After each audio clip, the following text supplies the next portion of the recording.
One thing I can't stop thinking about is how much of our life is controlled by habits we barely even notice. And I'm not talking about the habit of brushing your teeth, checking your phones, the obvious ones. I'm talking about the invisible ones. The one that quietly shapes the way we think, the way we react, the way we judge people, even the way we see ourselves. I think one of the most powerful habits happens inside our mind. The habit of expecting the worst, the habit of apologizing even when you've done nothing wrong, the habit of expecting rejections before anyone rejects you. The habit of comparing yourself to everyone you meet. And before you know it, these things stop feeling like habits. They start feeling like reality. They start feeling like our personality. Our brain is designed to be efficient. The more we repeat something, the more automatic it becomes. And this is helpful if you are learning a skill.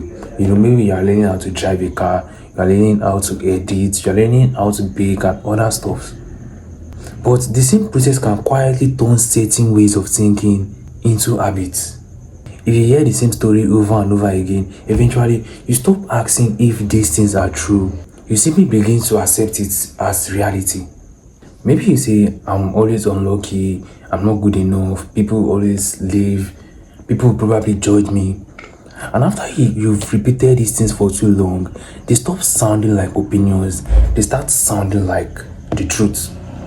And not because they are actually truth, but because they are familiar.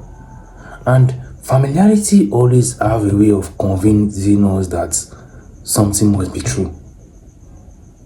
And maybe that's the biggest illusion about being human. We think we are consciously choosing who we are becoming when so much of our life is being shaped by pattern we've stopped questioning years ago. And that makes me wonder how much of who we are is actually just a collection of habits we've mistaken for identity.